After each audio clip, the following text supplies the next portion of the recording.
ABD'de başaranlar röportaj serimize devam ediyoruz. Bu röportaj serisinde yanımızda Evren Ay var. Evren Bey hoş geldiniz. Çok sağ olun, çok teşekkürler. Şu anda oturduğunuz koltukta birçok başarılı Türk iş adamı ve iş kadını oturdu.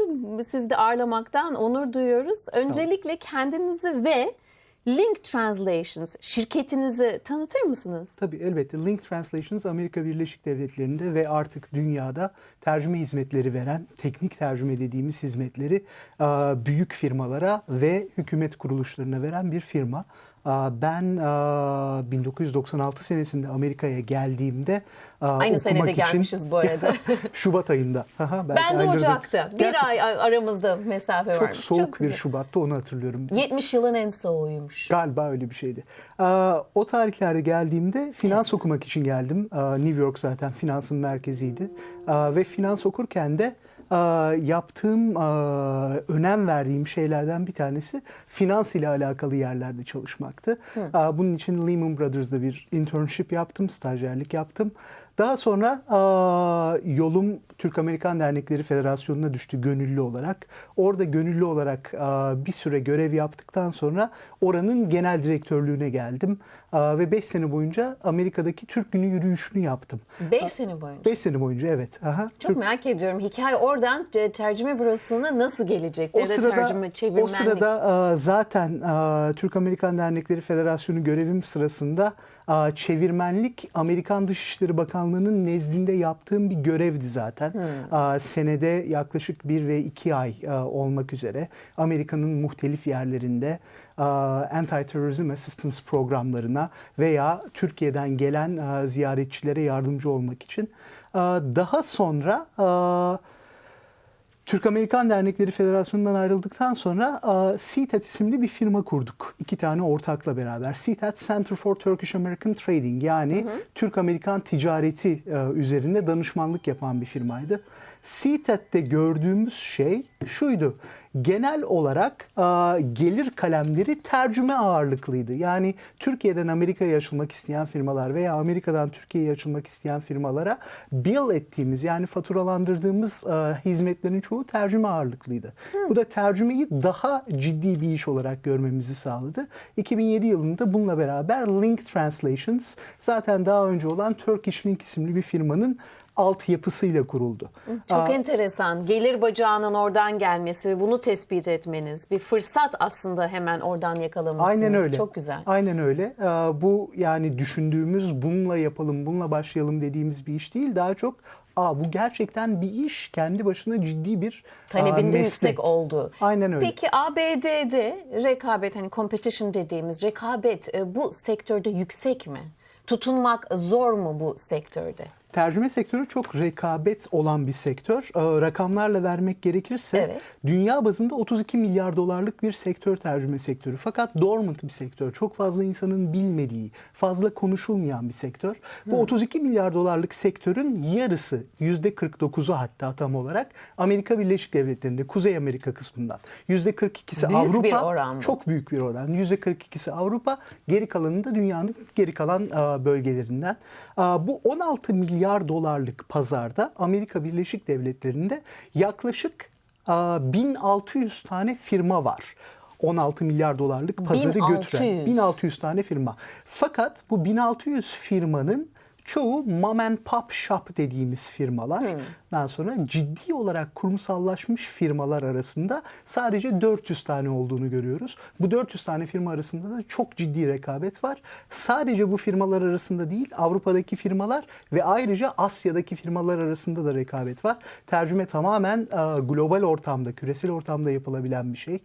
Teknolojiye çok fazla dayalı günümüzde. Zaten öne çıkan firmalar teknolojiye ağırlık veren firmalar oluyor. Ben de onu soracaktım. Siz kendinizi bu böyle bir rekabet ortamında nasıl tutuyorsunuz? Hedefleriniz nedir? Büyüme hedefleriniz ve aynı zamanda onları geride bırakıp öne çıkmada avantajınız nedir? Tabii teknoloji dedik, oraya geleceğim, fakat ondan önce zaten herkesin bildiği analog büyüme yöntemleri de var. Link Translations firma sayısını, daha doğrusu branch sayısını arttırarak 14 tane ofise çıkarttı kendisini. 14 tane ofisimiz 5200 tane tercümanımızın sunduğu hizmeti daha fazla müşteriye yaymamızı sağlıyor. En son Ocak ayının başında İstanbul ofisimizi açtık. İstanbul ofisimizi açmamızın sebebi de benim Türk olmam değil, daha çok tercümenin küresel ticareti takip etmesi ve İstanbul'un da şu anda, özellikle Türkiye'nin şu anda küresel ticaret konusunda çok iyi bir yerde olması. Yani Türkiye'ye giriş sebebimiz aslında Türkiye'nin kendisine getirdiği değerden dolayı. Çok doğru bir bulgu. Evet. Ve bunun gibi başka ofislerimiz Londra mesela veya Frankfurt ofisimiz aynı şekilde küresel ticareti takip eden ofisler. Bunu da Çin'de başka bir ofis takip edecek, becerebilirsek bu sene içinde. Ama siz New York merkezlisiniz. Biz New York merkezliyiz, evet. Ve Amerika Birleşik Devletleri'nde de 12 tane ofisimiz var. Değişik eyaletlerinde. Büyümek teknolojiyle elbette mümkün. Olabildiği kadar bu çevirmenlerimizin daha hızlı, daha ucuza ve daha kaliteli tercüme yapmalarını sağlamak ve çevirmen bazımızı geliştirmekle mümkün. Bunu yapmak için de kendimize has teknolojiler geliştiriyoruz. Bu geliştirdiğimiz teknolojilerden bir tanesi Link isimli Linguistic Integration Network, yani çevirmen entegrasyon ağı dediğimiz bir tercüme. Aynı anda sınırsız sayıda tercümanın 180 lisanda tercümeyi yapmasını sağlayan bir sistem. Tamamen çevrim içi olarak, yani cloud-based dediğimiz bir sistem. Bunun yanı sıra Arizona'daki ofisimiz kanalıyla 30 saniye veya altında telefonda çevirmenlere bağlayabiliyoruz. Telefonda tercüme yapabilmek için insanları. Bu da kendi geliştirdiğimiz bir sistem. Bunun dışında da müşteri hizmetlerimizi ayarlamak için CRM dediğimiz, Customer Resource Management dediğimiz sistemlerimiz var. Bunların hepsini bir araya getirince zaten Link Translations'ın teknolojiye verdiği önemi görüyorsunuz. Şimdi biraz önce çok güzel söylediniz. 400 kurumsal firma var dediniz. Asıl rekabet yapılacak firmalar 400 tane ABD'de. Ve tabii Link Translations olarak birçok yerde kendinizi oturtmaya çalışıyorsunuz ve onların önüne geçmeye çalışıyorsunuz. Önümüzdeki 3 sene içinde veya 5 sene içinde kendiniz nerede görmek istiyorsunuz? Sadece ABD değil, biraz önce dünyada dediniz. Değil mi? Bir numara olarak mı görmek istiyorsunuz? Ve bunları yaparken ne tür, hani hep ABD'de tools, vehicle'lar derler. Yani ne tür araçları kullanacaksınız? Biliyorum 5000'den fazla çevirmeniz var.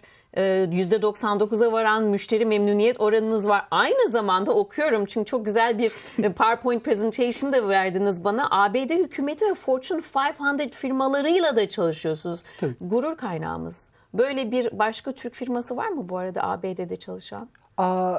Hayır, bildiğim kadarıyla Türk olan başka bir tercüme firması yok. Bu kadar büyük.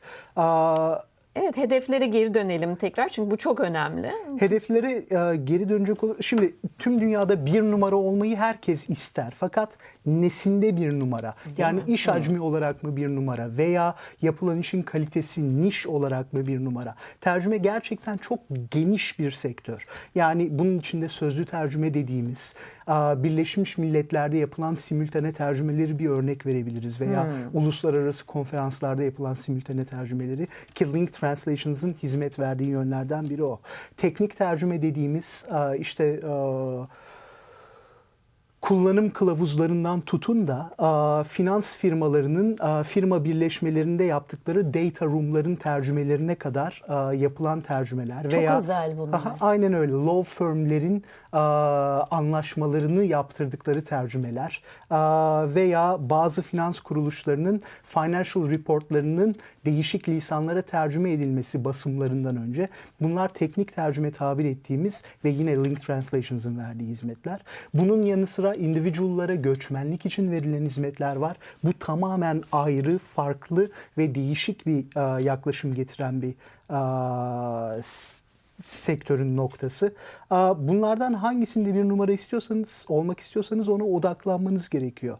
Link Translations gerçekten şu anda teknolojisiyle ve yaptığı yatırımlarla simültane tercüme ve teknik çeviri, teknik tercümede bir numara olmaya çalışan bir firma. Teknik tercüme konusunda da kendimize rakip belirlediğimiz sadece 2 tane firma var zaten. olabilirse önümüzdeki 3 veya 5 sene içinde bunları geçebilirsek ben firmamı başarılı sayarım. Diğer simültane tercüme ve konferans tercümeleri konusunda da en fazla 2-3 tane firma vardır. Bunları da önümüzdeki foreseeable future yani görebildiğimiz en yakın gelecekte geçebilirsek o zaman da ben firmamı başarılı sayarım. Dünyada birinci olmak konusunda da neden olmak istediğimize olmasın? karar İddialıyız verelim. diyorsunuz. Tabii. Ben isimlere bakıyorum. UBS, Moody's, Goldman Sachs. Şu finansta da bayağı iddialısınız dediğiniz Tabii. gibi. Evet, UN yani Birleşmiş Milletler, Nike, USDA gibi, NBC News gibi medyadan tutun finansa, özel sektöre, hükümet yani her konuda Unilever dahil olmak üzere birçok isim görüyoruz. Şimdi evet müşterilerimiz arasında ABD'deki lider kuruluşların yanı sıra birçok uluslu şirket de bulunmaktadır diyorsunuz. Son sorum da o. Biz Türkiye'ye yayın veren bir televizyon kanalıyız. Bizi birçok genç de seyrediyor. Ve siz çok güzel bir örneksiniz. ABD'ye okumak için geldiniz, finans okumak için geldiniz ama enteresan bir niche yakaladınız, bir fırsat yakaladınız ve bu konuda isim de aslında oluşturdunuz değil mi? Link Translations şu anda neredeyse bir numara olmaya adım adım gidiyor. Neler tavsiye edersiniz Türk gençlerine bu konuda? Daha geçenlerde birkaç tane Türk genciyle oturup bunu konuşma imkanı buldum. Öyle değil mi? Çok önemli Bilkent aslında. Üniversitesi'nden ziyaret eden Merak gençler edilen vardı. bir soru. Neler tavsiye ederim? Bir kere karlılığı ön planda tutmaları gerekir. Kendi işlerini yapıyorlarsa, kendi başlarına iş yapacaklarsa, kendi firmalarının sahibi olacaklarsa ve yaptıkları işi benimsemeleri gerekir. İşe her yönüyle sarılmaları gerekir ve ne yaptıklarını diğer insanlara bakmaksızın, diğer firmalara veya rakiplerine bakmaksızın müşteri odaklı olarak düzgün yapmaları gerekir. Bunu becerebildikleri sürece ellerinde düzgün bir işleri olur zaten. Rakipler gelip geçicidir. Benim gördüğüm hep bu oldu iş ortamında. Rakiplere dayalı iş yapılmaz. Müşteriye odaklı, müşteri kanallı iş yapılır. Link Translations da bunu yapmaya çalışıyor zaten. Bugün tercümenin gereksinimleri değişiktir. Yarın daha değişik olacak. Biz şu anda mesela Link dediğimiz Linguist Integration Network kanalıyla yüz binlerce kelimeyi 1 veya 2 gün içinde tercüme edebiliyoruz. Bu yarın belki 200-300, 1 milyon kelimenin 1-2 gün içinde tercüme edilmesini gerektirecek müşterilerimizin işleri. Kendimizi buna adamamız lazım. Rakiplerimiz ne yapıyor'a değil. Bunu yaptığımız sürece benim firmam da başarılı olacak. Gençler de bu bağlamda düşünürlerse kurdukları işlerin başarılı olacağına eminim. Finans veya işletme öğrencileri Link'in kapısını bunu case study olarak işleyebilir miyiz? Bunu Harvard Business Study'lere ekleyebilir miyiz diye kapınız çağırsa merak etmeyin. Bu da Link'e yeni bir ek olur. Çok çok teşekkür ediyoruz. Tebrikler diyorum. Ben Hoş teşekkür ederim. geldiniz Çok sağ tekrar olun. ve başarılarınızın devamını diliyoruz. Çok teşekkürler. Okay, Chris, that was it. Thank you. Yes, we're all good. I was sweating a lot. Ay kusura bakmayın burada.